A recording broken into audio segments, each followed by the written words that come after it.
Hello बच्चों, let us read this question. This question says which metal exhibits more than one oxidation state? और हमारे options हैं option A sodium, option B aluminium, option C magnesium, option D iron यानी Fe. So इस question में कहा गया है कि इनमें से कौन सा metal more than one oxidation state exhibit करता है. सो इस क्वेश्चन को सॉल्व करने के लिए जो की कॉन्सेप्ट रिक्वायर्ड है वो है यहाँ पे कॉन्सेप्ट ऑफ ऑक्सीडेशन स्टेट्स. अब यहाँ पे हमारे पास ऑप्शन ए में गिवन है सोडियम, जिसका एटॉमिक नंबर होता है हमारे पास यहाँ पे 11. अगर हम इसका कन्फिग्रेशन लिखें तो वो है 1s2, 2s2, 2p6, 3s1.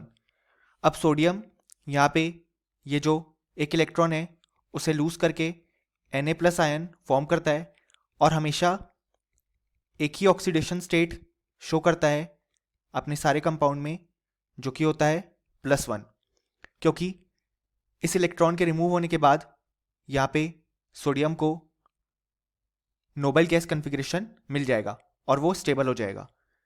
अगर हम बात करें ऑप्शन बी की तो ऑप्शन बी में हमारे पास गिवन है एल्यूमिनियम, जिसका एटॉमिक नंबर होता है हमारे पास 13. इसका कन्फिग्रेशन हो जाएगा 1s2, 2s2, 2p6, 3s2, 3p1. अब यहाँ पे एल्यूमिनियम हमारे पास जो ये 3 इलेक्ट्रॉन है उसे लूज करके Al+3 फॉर्म करता है और अपने कंपाउंड्स में हमेशा जो ऑक्सीडेशन स्टेट है वो यहाँ पे +3 शो करता है, क्योंकि इसके बाद इसे नोबल गैस कन्फिग्रेशन मिल जाएगा जब ये तीनों इलेक्ट्रॉन्स रिमूव हो जाएंगे. अगर हम बात करें ऑप्शन सी की तो ऑप्शन सी में हमारे पास गिवन है मैग्नीशियम, जिसका एटॉमिक नंबर होता है 12. इसका कन्फिग्रेशन है 1s2, 2s2, 2p6, 3s2. अब यहाँ पे मैग्नीशियम इन दोनों इलेक्ट्रॉन्स को लूज करके Mg2+ फॉर्म करता है और हमेशा अपने कंपाउंड्स में जो ऑक्सीडेशन स्टेट शो करता है वो होता है +2, क्योंकि इसके बाद यहाँ पे इसे नोबल गैस कन्फिग्रेशन मिल जाएगा जब ये दोनों इलेक्ट्रॉन्स लूज होंगे. अगर हम बात करें ऑप्शन डी की, ऑप्शन डी में हमारे पास है Fe यानी कि आयरन, जिसका एटॉमिक नंबर होता है 26. इसका कन्फिग्रेशन हो जाएगा अप टू आर्गन यानी कि अप टू 18. कन्फिग्रेशन कवर हो गया. उसके बाद आएगा यहाँ पे 4s2, 3d6. अब यहाँ पे हमारे पास आयरन जो है वो यहाँ पे Fe+2 भी फॉर्म करता है और Fe+3 भी फॉर्म करता है. अब जब यहाँ पे Fe+2 फॉर्म होगा तो उसका कन्फिग्रेशन हो जाएगा अप टू आर्गन यानी कि up to 18. Atomic number cover हो गया और +2 यानी कि 2 इलेक्ट्रॉन्स लूज होंगे. सो 2 इलेक्ट्रॉन्स लूज होंगे 4s से, क्योंकि वो आउटर साइड में प्रेजेंट है. सो हमें कन्फिग्रेशन देखने को मिलेगा 3d6. सो यहाँ पे आयरन का जो ऑक्सीडेशन स्टेट हमें देखने को मिलेगा वो हो जाएगा यहाँ पे +2. अब आयरन इसके अलावा यहाँ पे जैसा कि हमने देखा Fe+3 भी फॉर्म करता है. अब Fe+3 के केस में अगर हम कन्फिग्रेशन देखें तो वो हो जाएगा हमारे पास अप टू आर्गन यानी कि up to 18. Atomic number cover हो गया.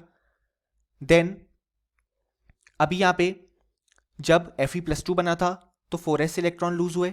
अब Fe+3 बनाने हैं तो एक इलेक्ट्रॉन और लूज होगा और वो लूज होगा अब 3d से.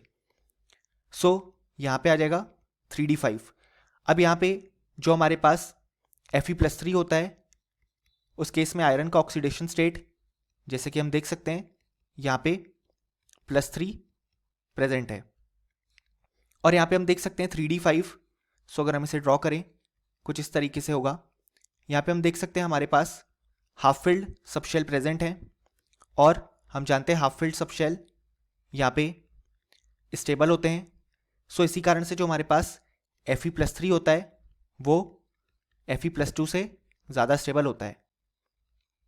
सो क्वेश्चन ने हमसे पूछा है कि इनमें से कौन सा metal more than one oxidation state exhibit करेगा. सो हमने देखा आयरन यहाँ पे 2 oxidation state that is +2 and +3 exhibit कर रहा है. सो यहाँ पे करेक्ट आंसर हो जाएगा ऑप्शन डी Fe यानी कि आयरन, और option A, B and C incorrect हो जाएंगे क्योंकि वो केवल एक ही ऑक्सीडेशन स्टेट शो कर रहे हैं. और हम फाइनली लिख सकते हैं कि इस क्वेश्चन के लिए हमारे पास जो करेक्ट आंसर आया वो आया option D. Hope you understood it well, best of luck.